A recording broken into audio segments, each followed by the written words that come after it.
National Model 40 Racer 1910. Although little known today, the National Motor Vehicle Company of Indianapolis built some great cars in its time.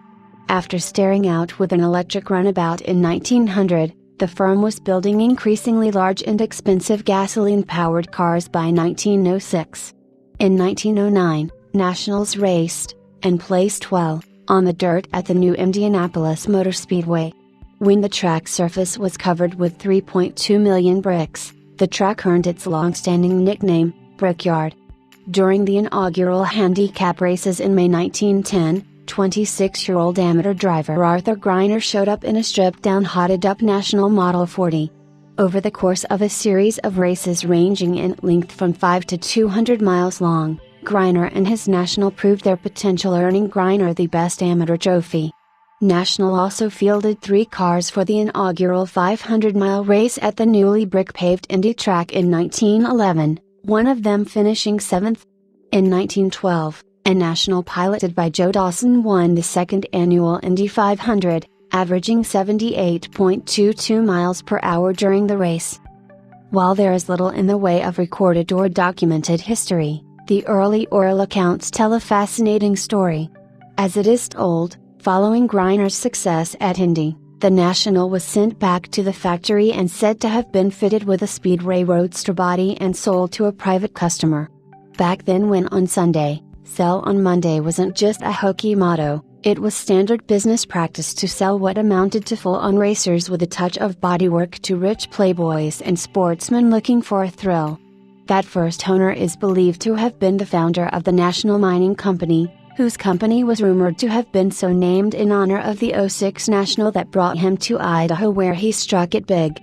He is understood to have brought the car up to Calgary, Canada, where his company had a mining operation, and eventually leave it there in storage.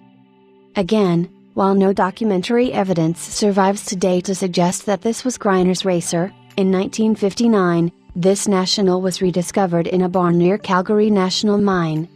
Found to be in largely original condition, it had received updates to the bodywork prior to being locked away. A photo of the car as discovered still exists. When disassembled for refurbishment, various elements indicated an early experience as a racer, including the drilled chassis cross members, steeply raked steering column, and shorted gear and brake levers. The original fuel and oil tanks were also of large capacity, racing-style varieties. The National would find its way into the collection of collector Jim Grundy Jr. before entering the garage of fellow brass era enthusiast Don Meyer.